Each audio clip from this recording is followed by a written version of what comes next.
Certo.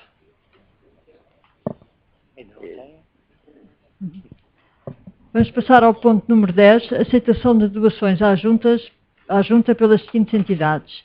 A. Consultores de Comunicação, LDA. B. Gabinete de Lisboa, Encruzilhadas do Mundo, Câmara Municipal de Lisboa. Passo a palavra ao Executivo se quiser dizer alguma coisa em relação a isso. Se não quiser, penso que é claro. Se houver alguma dúvida, também podem colocar. Não há nenhuma dúvida. Vamos passar à votação. Quem é que vota contra esta doação? Quem se abstém? Quem vota a favor? Foi aprovado por unanimidade. Ponto número 11. Nomeação de auditor externo responsável pela certificação legal de contas nos termos do artigo 77 da Lei 73 de 2013 e passava a palavra ao Executivo para apresentar o ponto. Eu apenas queria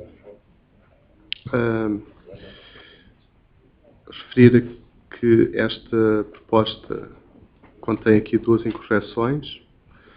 Desde já peço desculpa, porque na linha A refere o lançamento de um concurso público, não foi isso que foi feito, foi uma consulta ao mercado e foram consultadas 5 empresas, das quais 3 responderam com proposta e portanto, foi à reunião do Executivo no dia 18, conforme documento anexo, e não no dia 21. Portanto, isto é a contratação do Revisor Oficial de Contas, que a lei obriga a Junta de Freguesia, portanto, a ter um Revisor Oficial de Contas, e por uma questão de transparência pedimos também nas propostas que a auditoria fosse efetuada também aos anos já fechados, 2014 e 2015, e portanto, 2016 está a decorrer, e os auditores já foram à Junta por diversas vezes para consultar documentos, falar com as pessoas, portanto, estão a fazer o seu trabalho de preparação, no fundo. Não sei se a Assembleia de Freguesia pretende manter ou aprova ou aceita estas alterações à proposta relativamente à substituição de concurso público por consulta ao mercado, relativamente à data, e sim, portanto, propomos a votação em ata minuta. Obrigado. Já agora, referir que a empresa contratada é a Moore Stephens, também faz auditoria à Câmara Municipal de Lisboa, não foi esse o principal motivo, portanto, era a proposta mais completa e, acima de tudo, porque o termo técnico é o partner, é o presidente da Comissão da Normalização Contabilística para a Administração Pública. Ou seja, existem 2 sistemas contabilísticos, o público e o privado. O privado, em 2009, migrou para um sistema nacional contabilístico, de acordo, em linha também com as normas internacionais de contabilidade e de relato financeiro, e portanto, a administração local ainda reflete o POCAL no POC, no Plano Oficial de Contabilidade, e portanto terá que ser feita a transição, e pareceu-nos que toda a experiência do Dr. António Gonçalves Monteiro, portanto, seria uma mais-valia também para a Junta de Freguesia dos Rois. Boa noite. Eu só queria retificar aqui uma questão que o Dr. António Bacalhau referiu há pouco, porque já estamos todos cansados e já nem raciocinamos muito bem. Relativamente a esta proposta, ela é efetivamente de dia 18, mas a reunião é de 21, porque as propostas, obviamente, para a reunião do Executivo vão 2 dias, pelo menos, antes, e por isso há aqui esta diferença. Há a data da proposta e a data da reunião. A diferença é só essa. Obrigado, Ana. Então, nesse caso, vamos votar conforme a Beatriz tem a palavra.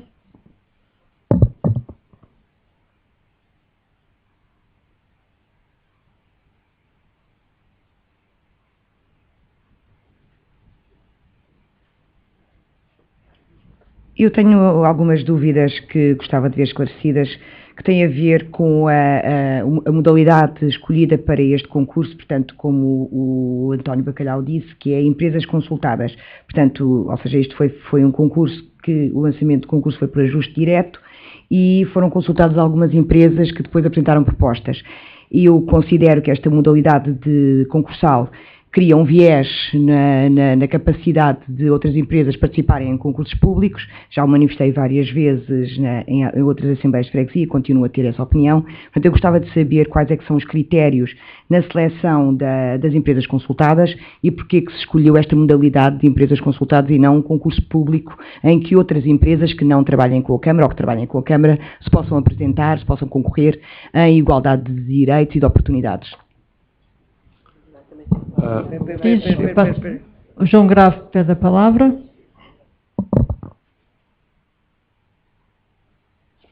Muito obrigado, Sr. Presidente. É um pouco no seguimento da intervenção da Beatriz. E eu admito até que seja aqui também lápis da própria proposta, uma vez que ela menciona que foram realizados convites a 5 entidades, mas nem sequer diz a quais, muito menos quais foram as propostas recebidas, e também admito que tenha sido um lápis da exposição, porque eu entendi de certeza erradamente que o critério de seleção era o currículo do partner. Não é certamente só isso, portanto, e esse critério terá sido informado previamente no âmbito da consulta, certamente. Portanto, eu julgo que há aqui só uma correção em relação à exposição que foi efetivada a fazer. É só. Obrigado. Obrigado. Um dos critérios foi o currículo do partner. Eu não disse que tinha sido o único critério. Das 3 propostas, 2 estavam em linha no preço, a diferença penso que eram à volta de 300 euros, mas a informação é pública e pode ser consultada na junta, e uma tinha um valor que até era mais baixo, mas muito mais baixo, e a proposta não era tão completa. O Código de Contratação Pública prevê os limites, a partir do qual é necessário concurso público, com tudo o que o concurso público exige. Portanto, a consulta ao mercado é um dos mecanismos, portanto, que o Código de Contratação Pública permite e, portanto, pedir mais, várias propostas e, portanto, e depois definir critérios. Portanto, foi o ajuste direto foi a opção decidida portanto, para esta contratação. Caso não haja mais nenhuma pergunta, vamos passar à votação da nomeação do Roca, conforme proposta ratificada pelo Executivo. Quem vota contra? Quem se abstém? Quem vota a favor? Foi aprovada com os votos a favor do PS, PCP e os votos IPAN e os votos contra do PSD e do Bloco de Esquerda e do CDS.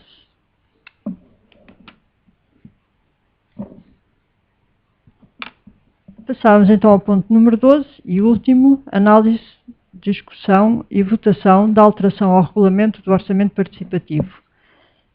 Também já foi distribuída a toda a gente. Alguma questão que tenham em relação a esta alteração? Fernanda Lacerda tem a palavra.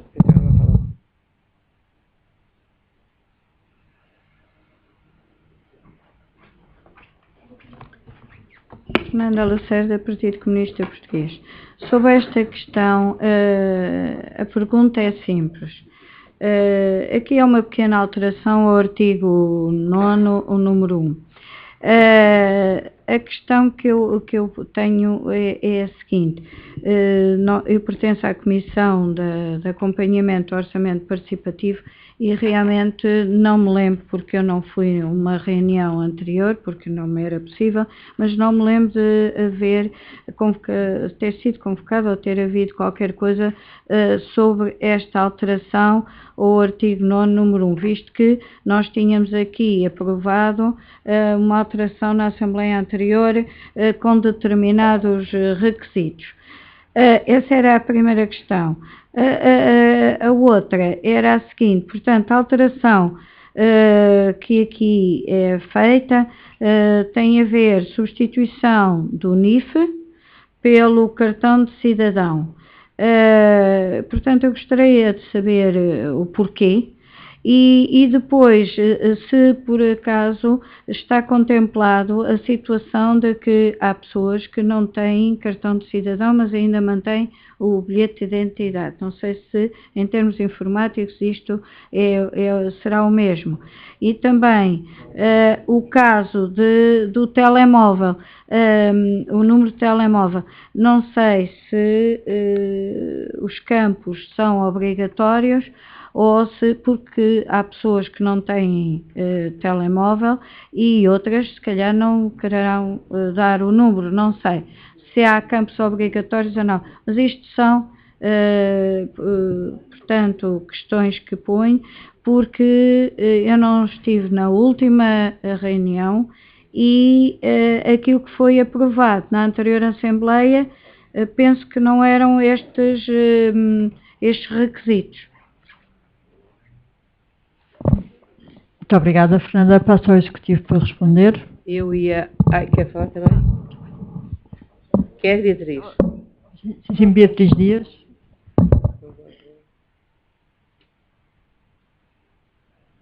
Eu também faço parte da Comissão de Acompanhamento ao Orçamento Participativo e na reunião em que participei, em que nós votámos a modalidade de participação, propus, e não pode não ser só proposta minha, mas pronto, foi proposto e aprovado que seria pelo número de contribuinte, porque era uma forma mais inclusiva de participação. Portanto, todos os cidadãos que vivem em Portugal, quer sejam nacionais ou não, têm número de contribuinte, portanto permitia a participação de todos. Se nós estamos numa freguesia que tem múltiplas nacionalidades, mudar esta forma de participação para o bilhete de identidade ou cartão de contribuinte, para o cartão de cidadão, irá excluir da participação um grande número de pessoas que aqui residem, trabalham e que provavelmente gostariam de intervir no orçamento participativo e participar no orçamento participativo. O orçamento participativo, na minha visão, é um momento de cidadania plena. Portanto, isto é um momento em que todos são incluídos. Portanto, já temos vários momentos eletivos ou de participação em que os imigrantes não o podem fazer porque não têm a cidadania portuguesa. Portanto, voltar a criar mecanismos que restringam a participação de todos parece-me errado e nós devemos escolher alternativas que não o cartão de cidadão, de modo precisamente a poder permitir a participação de todos. Talvez o recurso ao telemóvel ou outra medida que permita, como eu digo, que todos participem. Lamento não ter estado na reunião do orçamento participativo em que isto foi discutido, eu não concordo com esta alteração. Obrigada, Beatriz. Passa a palavra à Ana Santos. Ora bem, respondendo às questões da Fernanda Lacerda e da Beatriz, eu explico que não houve reunião nenhuma. Houve uma indicação que nós recebemos na Junta de que noutra entidade autárquica, nomeadamente uma Câmara, tinham feito o pedido e tiveram que alterar, por questões de segurança e para que não haja impugnação nem problemas no futuro, era mais correto utilizarmos estes pedidos, ou seja, o cartão de cidadão, o bilhete de identidade e as indicações que estão aqui, e não o NIF. E isto foi assim quase em cima do acontecimento, porque já estava tudo preparado para que fosse exatamente como estava a dizer, para não corrermos riscos de legalidade, optarmos por esta alteração. Lamento realmente que não houve hipótese nenhuma de reunir. Puseram a questão, eu tentei saber junto do nosso gabinete jurídico e a informação que eu recebi foi esta. A minha dúvida e que me garantiram é que a confidencialidade dos dados é garantida e que estes dados só são utilizados para aquele fim e logo inutilizados. É a única questão que eu posso aqui explicar. Reconheço que não houve essa hipótese de reunirmos, porque efetivamente foi assim em horas que tivemos que resolver. Quer dizer, eu isso não consegui obter porque me telefonaram com muita urgência, eu nem sequer estava na Junta, tive que depois ligar a pedir apoio, porque isso não se podia usar. Poderei depois saber mais em pormenores, mas quer dizer, estamos a preparar a Assembleia, estamos a preparar a votação do participativo que começou no dia 25 e, portanto, tínhamos que agir. Era daquelas coisas que não podíamos esperar. Agora, estará na vossa vontade votar ou abster-se, isso é como quiserem. É só. Passa a palavra ao João Grave. Muito obrigado, Sr. Presidente. Embora compreendendo aquilo que a Beatriz expôs e queremos que o orçamento seja o mais inclusivo e o mais abrangente possível, eu desde o início que aqui venho colocando as questões da segurança. Porquê? Porque acho que este que é um instrumento de participação direta, de democracia direta, não pode ficar de alguma forma manchado por uma eventual fraude ou uma irregularidade. Enfim, estes dados, assim como são, já não me parecem de uma segurança absoluta. Mas, portanto, dizer que acho que a preocupação da segurança deve, enfim, prevalecer sobre essa preocupação da inclusão se ambas não forem conciliáveis. Sugerindo que se encontrem formas de presencialmente obviar essa questão. Portanto, se houver forma de, não à distância, mas presencialmente obviar essa questão, essa seria uma forma, enfim, de mitigar os efeitos exclusivos, entre aspas, que essa alteração tem. Muito obrigado. Cautelar essa questão. Antes de passarmos à votação deste ponto, o Executivo pediu para ser votada a ata em minuta do ponto número 11, a nomeação de auditor externo responsável pela certificação legal de contas. Vamos então votar primeiro a ata em minuta do ponto número 11. Quem vota contra? Quem se abstém? Quem vota a favor? Foi aprovado por unanimidade. Passamos então à votação do ponto número 12. Análise, discussão e votação da alteração do regulamento do orçamento participativo. Quem vota contra? Quem se abstém? Quem vota a favor? Foi aprovado com os votos a favor do PSD e do PAN, os votos contra do PCP e a abstenção do Bloco de Esquerda e do CDS. Contra. Os votos contra do PCP e do Bloco de Esquerda. E a abstenção do PSD e do CDS. Eu disse. Muito obrigada. Dou a palavra à Fernanda Lacerda.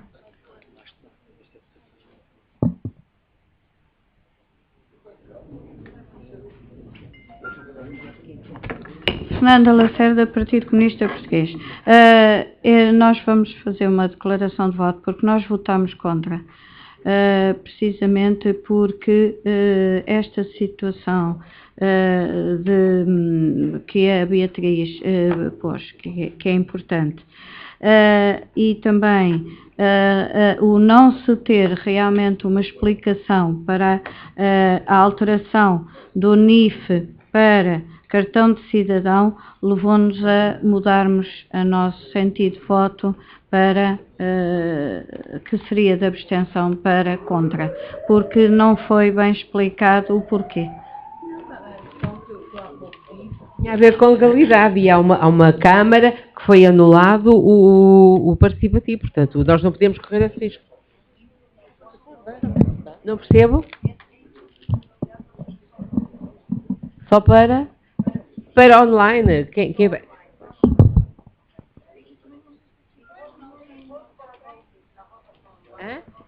Não. Joana, esse tipo de esclarecimentos pode-se pedir no fim, podem discutir essas questões.